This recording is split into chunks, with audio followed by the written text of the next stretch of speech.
O ano foi 1995. O acontecimento, uma cirurgia de vesícula, no Hospital Regional da cidade de Floriano, no estado do Piauí. Na época eu tinha só meu filho mais velho, que tinha 10 meses de idade. Naquela manhã me dirigi ao hospital com os exames já pré-operatórios todos ok, com o coração tranquilo, na certeza de que Deus estava cuidando de mim. A minha cirurgia foi a partir das 16 horas. Então eu fiquei a manhã toda naquele quarto, naquela enfermaria. E cada mulher que saía para fazer uma cirurgia, eu orava, eu entregava aquela pessoa a Deus, esperando a minha vez chegar. Quando a minha vez chegou, eu estava tranquila. No meu coração, eu sentia que, se eu morresse naquele dia, eu estaria salva, eu estaria bem. Eu estava em paz com Deus, eu estava em paz com as pessoas. A cirurgia ocorreu tudo bem. O médico me perguntou na hora onde eu morava. Conversou comigo e a última frase, a última fala que eu ouvi e respondi foi quando ele perguntou: "Que cidade você mora?" E eu disse: "Marabá." Só lembro dessa frase e apaguei por conta da anestesia que foi geral. Acontece que a cirurgia transcorreu bem e tudo foi bem. Quando eu acordei naquela noite, umas 10 horas da noite, eu vi a enfermeira do meu lado, vizinha da minha mãe, toda alegre, toda sorridente. E eu fiquei tudo bem, porque então estava tudo bem comigo.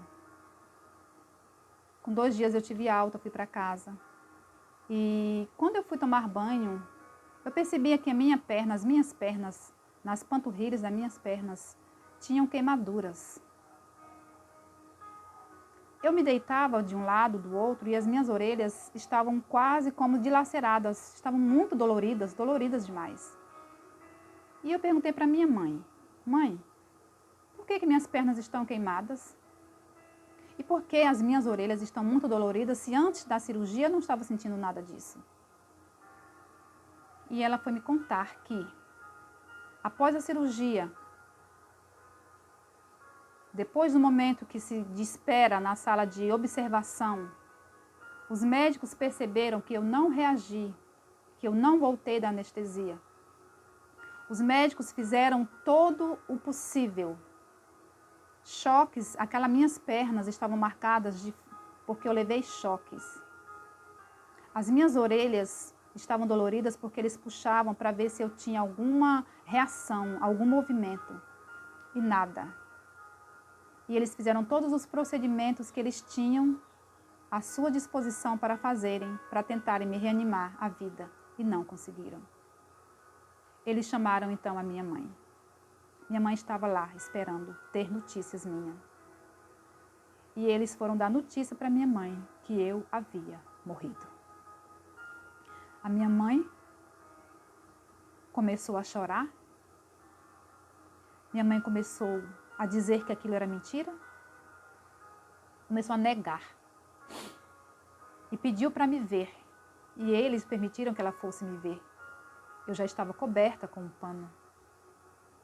E ela me descobriu e começou a chorar, dizer que aquilo não era verdade. Que eles tinham que fazer mais coisas porque eu não tinha morrido, porque eu tinha um filho para criar, porque aquilo era demais para ela. E os médicos falaram: "Dona Raimunda, nós já fizemos todos os procedimentos e a sua filha veio a óbito." E ela não quis acreditar. E eu creio que ela começou a orar. E ela começou a mexer comigo. E num dado momento, ela disse que meus olhos piscaram. Ela disse que eu estava com os olhos abertos ainda. Ela disse que os meus olhos estavam vermelhos. E ela disse que eu pisquei e uma lágrima escorreu.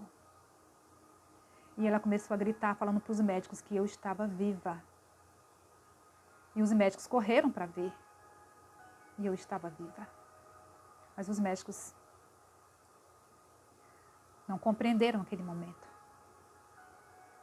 Porque eu creio que foi um milagre de Deus.